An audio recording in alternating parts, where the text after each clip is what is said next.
हाँ, तो बच्चों कुछ और क्वेश्चन कर लेते हैं आज ह्यूमन डेवलपमेंट के, ठीक है ना? चलो, कल यहाँ क्लास छोड़ी थी मैंने 34 वाले क्वेश्चन पे। मानव विकास में सामाजिक सामंजस्य की अवधारणा किस सिद्धांत से संबंधित है? तो सामाजिक विकास सिद्धांत से संबंधित है। अब आगे चलते हैं। विकास के सिद्धांत में बच्चों के विकास के लिए सबसे अधिक ध्यान किस पर दिया जाना चाहिए? तो देखो, अब इसमें तो आएगा मानसिक विकास, ठीक है? लेकिन अगर अगर ऐसा ऑप्शन होता ना शारीरिक, मानसिक, सामाजिक और फिर नीचे सभी लिखा हुआ हो, तो सभी पे टिक करना है, ठीक है ना? लेकिन जब सभी नहीं हो तो मानसिक पे, क्योंकि अगर मानसिक रूप से इंसान स्वस्थ होता है, तो उसका फिजिकली, सोशली और इकोनॉमिकली ये सारे डेवलपमेंट अच्छे हो जाते हैं, ठीक है? तो विशेष रूप से ध्यान मानसिक परिवर्तन पर देना है, ठीक है ना? लेकिन फिर बता रही हूँ, अगर ये तीनों चीजें लिखी हो और चौथे ऑप्शन में सभी लिखा हो, तो सभी पे क्लिक करना है। एरिक एरिक्सन ने जीवन की 8 अवस्थाएं बताई हैं, ठीक है ना? प्याजे के सिद्धांत के अनुसार बच्चों में संज्ञानात्मक विकास की शुरुआत कब होती है? जन्म से पहले, जन्म के बाद पहले 2 वर्ष में, 2 से 7 वर्ष में और 7 से 12 वर्ष में। तो देखो, जो संज्ञानात्मक विकास है ना, इसका जन्म के बाद से ही विकास हो जाता है। बच्चा समझना जन्म के बाद से ही शुरू कर देता है। तो इसका जन्म के बाद पहले 2 वर्ष में अधिक होती है, ठीक है? क्योंकि जो हमारा संज्ञानात्मक विकास है, वो हमारा मस्तिष्क का विकास है, सोचने-समझने का विकास है। तो हमारे मस्तिष्क का विकास है ना, वो जन्म से 2 साल तक 90% हो जाता है, ठीक है? उसके बाद में बचा जो 2% है, वो अडल्ट तक चलता है, ठीक है? याद रखना। किस सिद्धांत में विकास के 2 प्रमुख पहलुओं को देखा जाता है? तो देखो, जैविक और सामाजिक, शारीरिक और सामाजिक, मानसिक और भावात्मक, उपरोक्त सभी। मैंने बताया था पहले क्वेश्चन में, जहाँ उपरोक्त सभी आ जाए ना, वहाँ उपरोक्त सभी पे क्लिक करना है। क्यों? क्योंकि सारे विकास ही बहुत जरूरी है। ऐसा नहीं है मानसिक विकास हो गया और फिजिकल नहीं हुआ तो भी वो फिर बच्चा परिपक्व नहीं माना जाएगा। जिसका मानसिक हो गया उसका सामाजिक नहीं हुआ वो भी परिपक्व नहीं माना जाएगा। तो जहाँ पे ऑप्शन सभी आए उस पे सभी पे क्लिक करना है, ठीक है? मानव विकास को समझने के लिए कौन सा सिद्धांत सबसे अधिक प्रभावशाली माना जाता है? तो मानव विकास को समझने के लिए उसके समग्र विकास सिद्धांत को समझना जरूरी होता है। विकास के सिद्धांत में संचार का क्या महत्व है? संचार का मतलब समझ रहे हो? कम्युनिकेशन, कम्युनिकेट करना एक दूसरे से। तो विकास के सिद्धांत में संचार का महत्व है शारीरिक वृद्धि को बढ़ावा देना, मानसिक विकास को प्रभावित करना, सामाजिक संबंधों को प्रभावित करना और सभी विकल्पों में मतलब सभी शामिल है, ठीक है? तो सभी शामिल है इसमें। वंशानुगत, हेरिडिटी, हेरिडिटी का मतलब है वंशानुगत, यानी कि जो हमारे मदर फादर के जीन्स थे वो हमारे अंदर आए, जो हमारे जीन्स वो हमारे बच्चों में, तो इसको कहते हैं हेरिडिटी कैरेक्टर, ठीक है? वंशानुगत। तो वंशानुगत का मानव विकास में क्या महत्व है? शारीरिक आकार को निर्धारण करना, मानसिक आकार का निर्धारण करना, ए और केवल शारीरिक, देखो केवल वर्ड नेगेटिव वर्ड होता है, ठीक है? तो इसका ऑप्शन ए और बी दोनों सही हो जाएंगे, ठीक है? शारीरिक विकास में भी हेरिडिटी कैरेक्टर होता है और मानसिक विकास में भी। आपने देखा होगा किसी के मदर फादर की हाइट कम है तो मोस्टली देखा जाता है उस बच्चे की हाइट भी कम होती है। किसी के मदर फादर मंदबुद्धि होते हैं तो उस बच्चे वो उनसे जन्म लेने वाला बच्चा भी मंदबुद्धि होता है। तो मानसिक रूप से, शारीरिक रूप से बच्चा अपने मदर फादर से जुड़ा हुआ होता है। पर्यावरण का मानव विकास पर प्रभाव किस प्रकार से होता है? तो जो एनवायरमेंट है उसका मानव के शारीरिक, मानसिक और सामाजिक। देखो, पर्यावरण क्या होता है? जो हमारे घर के आसपास का परिदृश्य होता है, हमारी कार्य क्षेत्र का आसपास का परिदृश्य होता है, जिस समाज में, जिस सोशल कल्चर में हम रह रहे हैं, वो एनवायरमेंट होता है। तो एनवायरमेंट से हम फिजिकली, मेंटली और सोशली तीनों तरीके से ही प्रभावित होते हैं। शिक्षा के द्वारा मानव विकास को किस रूप में सहायता मिलती है? तो जब शिक्षित होते हैं तो मानसिक रूप से स्वस्थ रहते हैं, शारीरिक रूप का फिर हमारा विकास भी होता है। ये दोनों चीजें जब सही होती है तो मानसिक विकास भी होता है, ठीक है? तो उपरोक्त सभी आएगा। वंशानुगत का क्या अर्थ होता है? वंशानुगत का अर्थ होता है हमारे माता पिता के जो गुण होते हैं वो बच्चे में एज इट आ जाना। ठीक है। किसका प्रभाव मानव विकास पर अधिक होता है, वंशानुगत का या पर्यावरण का, या दोनों का समान होता है? बताओ। तो वंशानुगत का और पर्यावरण का दोनों का ही विकास समान गति से हमारे दैनिक जीवन पर पड़ता है, याद रखना। परिपक्वता का मानव विकास में क्या योगदान है? परिपक्वता से जो शारीरिक परिवर्तन होता है वो प्रकट हो जाते हैं। ठीक है। देखो, अब एक बच्चा 2 साल का है, एक बच्चा 18 साल का है। तो आप, जब बच्चा छोटा होता है तो उसके बॉडी पोस्चर, उसकी लैंग्वेज अलग होती है। जब वो बच्चा परिपक्व हो जाता है, अडल्ट हो जाता है, तो उसकी बॉडी लैंग्वेज चेंज हो जाती है। तो जो उसके शारीरिक परिवर्तन है ना, वो परिपक्वता से दिखने लगते हैं। मानव के विकास में परिपक्वता का योगदान होता है। ठीक है। मानव विकास में पर्यावरण का किस प्रकार का प्रभाव होता है? शारीरिक प्रभाव, मानसिक प्रभाव, दोनों आएगा। सेम क्वेश्चन रिपीट हो गया। जब एक बच्चा जन्म से पहले ही माता पिता के व्यवहार से प्रभावित होता है तो इसे किसका प्रभाव कहा जाता है? वंशानुगत कहा जाता है। ठीक है। कौन सा कारक मानव विकास के समय के साथ बदलता रहता है? हमारी शिक्षा। ठीक है। फर्स्ट क्लास में, फिर बड़े हुए सेकंड क्लास में, फिर अब कॉलेज में पहुंच गए। तो जो मानव का विकास जैसे जैसे बढ़ता जाता है, हमारे शिक्षा का दायरा बढ़ता जाता है। विकास के लिए परिपक्वता और अनुभव दोनों की आवश्यकता होती है। यह सिद्धांत किसका है? तो यह सिद्धांत जीन पियाजे का है। ठीक है। परिपक्वता का मानव विकास पर कौन सा प्रभाव होता है? तो परिपक्वता का मानव के शारीरिक विकास में आता है। मानव विकास निरंतर और विभिन्न परिस्थितियों से प्रभावित होता है। यह किस सिद्धांत के अंतर्गत आता है? तो ये जो विकासमात्मक सिद्धांत होता है ना, इसमें मानव विकास के संपूर्ण पहलुओं का अध्ययन होता है। वंशानुगत का विकास पर क्या प्रभाव पड़ता है? तो वंशानुगत का, देखो, जहाँ केवल आ जाए उसको हटा दो। अब बच गया शारीरिक और मानसिक। इन तीनों में केवल आ रहा है, जहाँ केवल आए उसको काट दो। तो शारीरिक और मानसिक। ठीक है। मानव विकास के मानव विकास में कौन सा कारक बच्चों के व्यवहार को प्रभावित करता है? तो मानव विकास में कौन सा कारक है जो बच्चों को प्रभावित करता है? वंशानुगत भी है, परिपक्वता भी है, शिक्षा भी है और पर्यावरण भी है। ठीक है। ये सभी मानव विकास के ऐसे कारक हैं जो बच्चों के व्यवहार को प्रभावित करते हैं। शारीरिक परिपक्वता के द्वारा क्या निर्धारण होता है?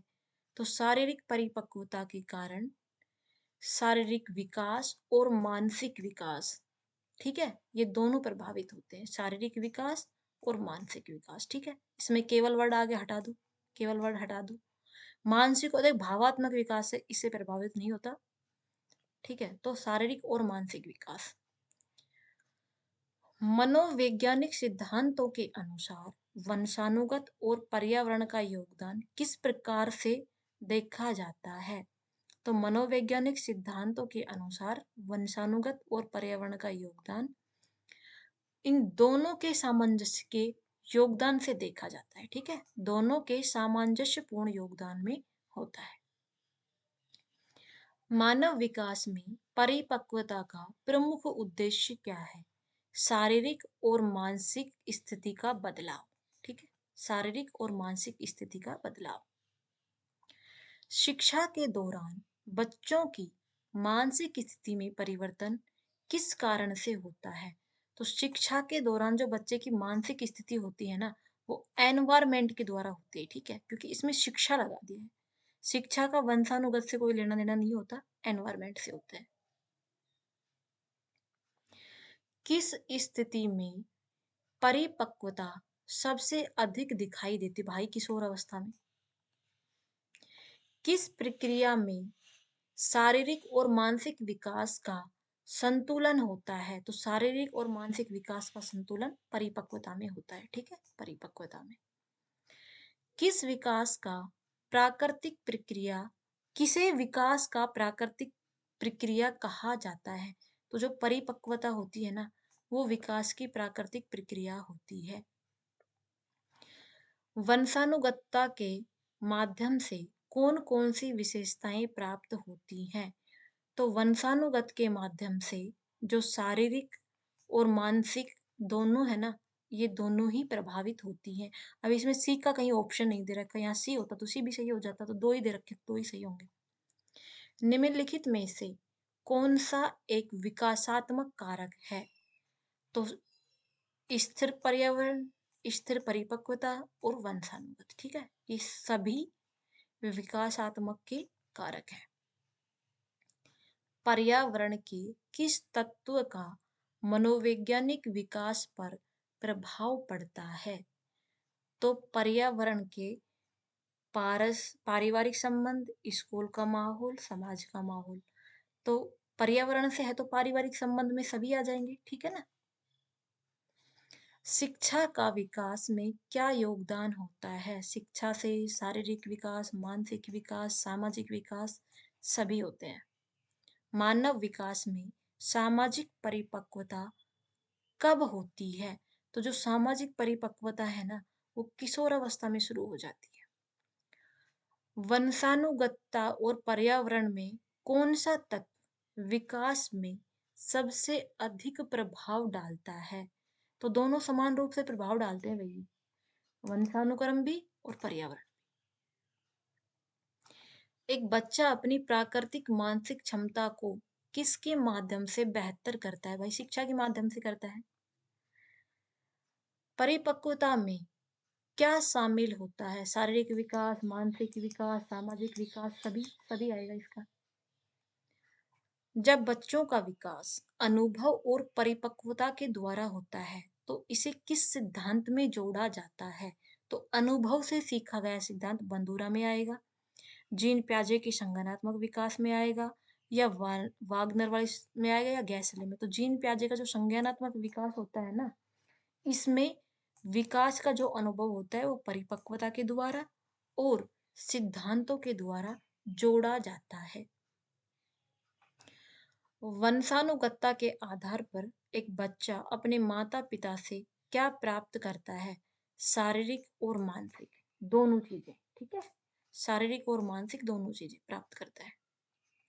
परिपक्वता में कौन सा पहलू सबसे पहले होता है? शारीरिक विकास, सबसे पहले शारीरिक विकास होता है।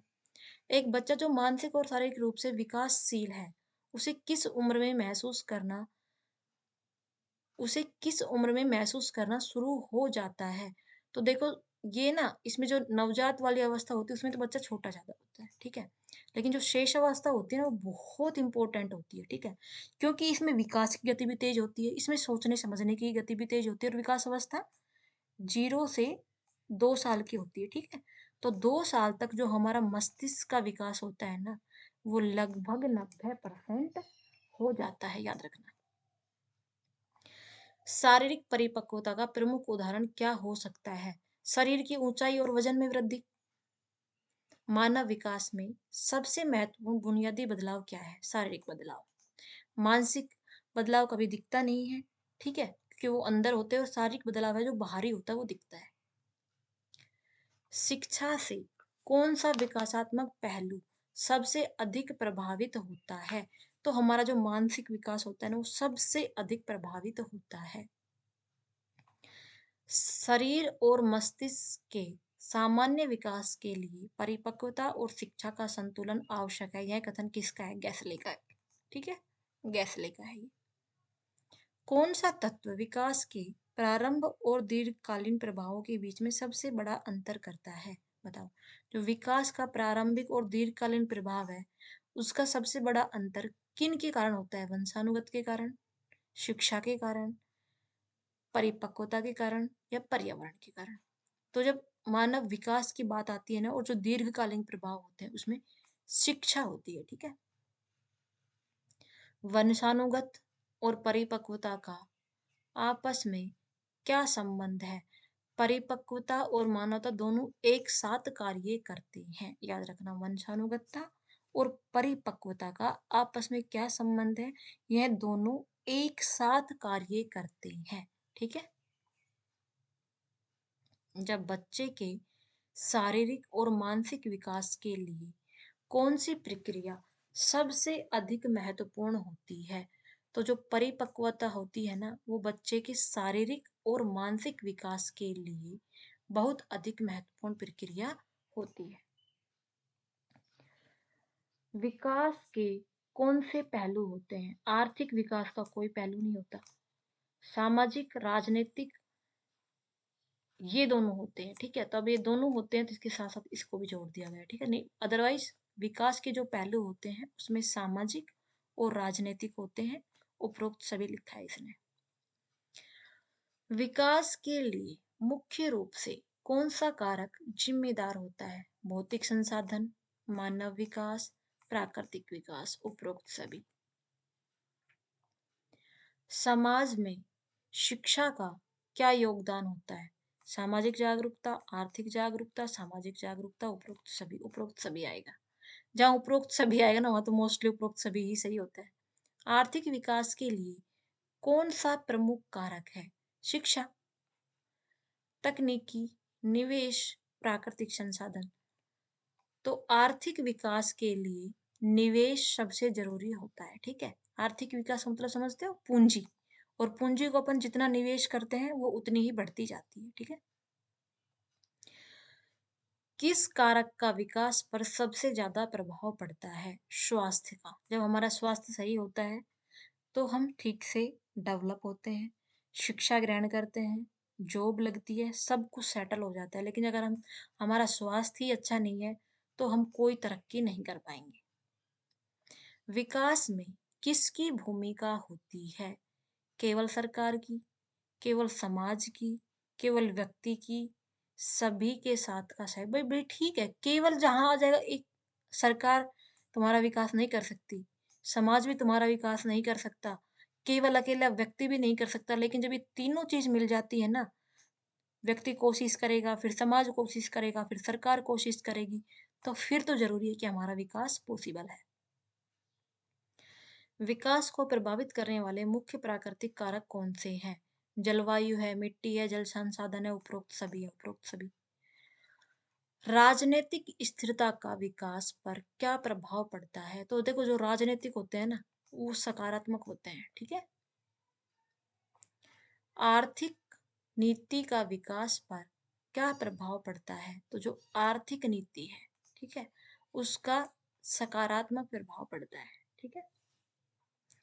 संस्कृति का विकास में क्या योगदान है?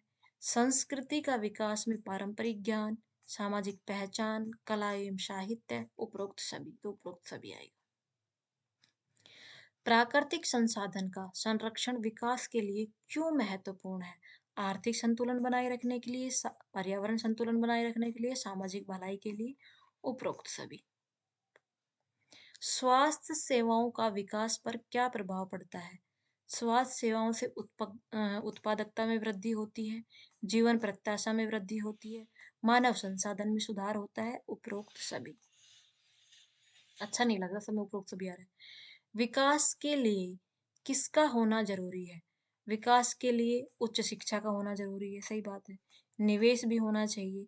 राजनीतिक स्थिरता, राजनीतिक स्थिरता जचने वाली बात नहीं है, लेकिन आंसर में उपरोक्त सभी दिया रखा है। स्थिरता नहीं होनी चाहिए, विकासशील होना चाहिए। ठीक है? लेकिन आंसर उपरोक्त सभी है तो आप भी उपरोक्त सभी मान लेना।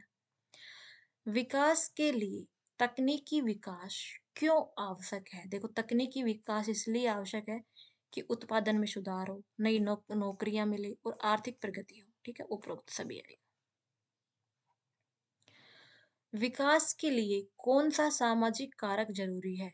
लैंगिक समानता, शिक्षा में सुलभता, सामाजिक न्याय, उपरोक्त सभी। देखो इन क्वेश्चनों को पढ़ के ना तुम्हें एक ये आइडिया लग जाएगा कि जो तुम्हारे लॉन्ग क्वेश्चन आएंगे ना उनमें ये अब तुम सारे टॉपिक ऐड करते चले जाओगे, तो इनसे ये समझ आ जाएगा कि किस टॉपिक में क्या क्या चीजें ऐड होती हैं। ठीक है? विकास में बेरोजगारी का क्या प्रभाव पड़ता है? विकास में बेरोजगारी का तो नकारात्मक प्रभाव ही आएगा भाई। दुनिया में विकासशील देशों में सबसे अधिक प्रभाव किसका है? तो दुनिया में जो विकासशील देश है ना, उनमें जो राजनीति है ना, उसकी अस्थिरता है, ठीक है? अस्थिरता का मतलब है राजनीति बदलती रहती है। हर 5 साल में अलग-अलग राजनीतिक आते रहते हैं और जहाँ कंटिन्यू एक ही राजनीति चलती है, वहाँ विकसित होना पॉसिबल नहीं होता है क्योंकि वो फिर अपना अहम दिखाना शुरू हो जाते हैं। वो अपने अकॉर्डिंग ही सब कुछ करने लग जाते हैं। शहरीकरण का विकास पर क्या प्रभाव पड़ता है? सकारात्मक, नकारात्मक दोनों ही प्रभाव पड़ते हैं भई, ठीक है? शहरीकरण पर। सकारात्मक परिवर्तन का विकास पर क्या असर पड़ सॉरी संरचनात्मक परिवर्तन का विकास पर क्या असर पड़ता है? तो संरचना से विकास में तेजी आती है, ठीक है? मंदी ये तो नेगेटिव हो गया दोनों वर्ड, नेगेटिव वर्ड है ये।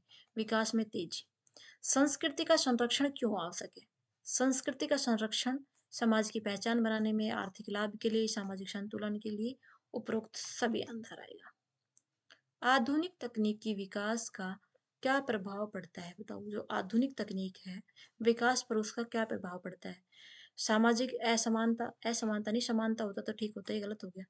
अधिक रोजगार के अवसर, बिल्कुल ठीक है। जितनी तकनीक होंगी, अब अपन जितनी कंपनियां खुलेंगी, जितनी तकनीक होगी, उतनी अधिक रोजगार के अवसर मिलेंगे। विकास में कौन सा कारक प्रमुख है? विकास में प्राकृतिक संसाधन, निवेश, मानव संसाधन और सामाजिक परिवर्तन। भाई मानव है तो सब कुछ है, मानव नहीं है तो कुछ नहीं है। विकासशील देश में प्रमुख विकास की बाधाएं क्या है? अत्यंत गरीबी, भ्रष्टाचार, शिक्षा की कमी, उपरोक्त सभी आएगा भाई, तीनों चीजें हैं। विकास में कौन सा पहलू सबसे महत्वपूर्ण है? आर्थिक वृद्धि, सही बात है। सामाजिक कल्याण, सही बात है। पर्यावरण संरक्षण, सही बात है। उपरोक्त सभी आएगा इसमें भी। सॉरी, आगे चलो भाई, सड़क आगे। विकास को प्रभावित करने वाला एक कारक कौन सा है? बताओ। सामाजिक आदर्श, प्राकृतिक आपदाएं, नीति निर्णय, उपरोक्त सभी सभी आएंगे। विकास की प्रक्रिया में कौन सी नीतियां महत्वपूर्ण होती है?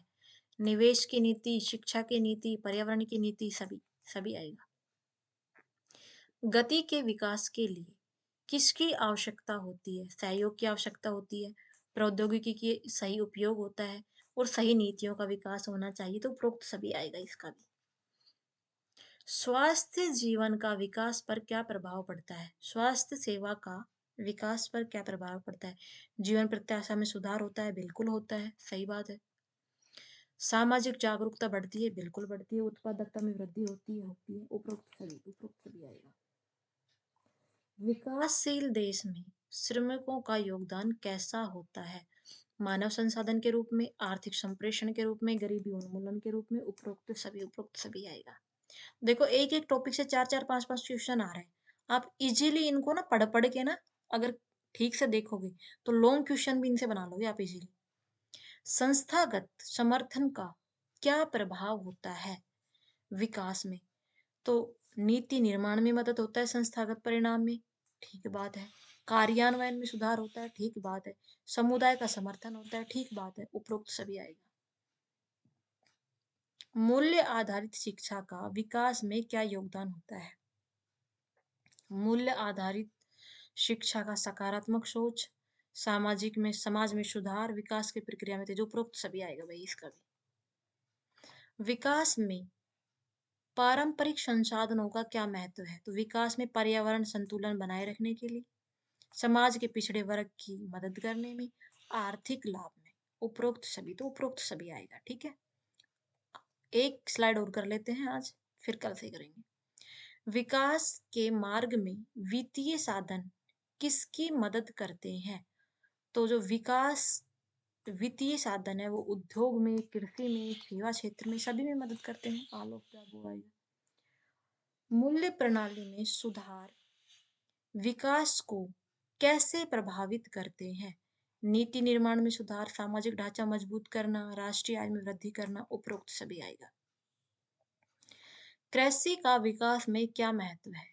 बेरोजगारी को कम करता है, सही बात है। कृषि उत्पादन बढ़ता है, ठीक बात है। ग्रामीणों के विकास में सुधार होता है, ठीक बात है। उपरोक्त सभी आएगा। प्राकृतिक संसाधनों का अत्यधिक उपयोग विकास के लिए किस तरह की चुनौती पैदा करता है?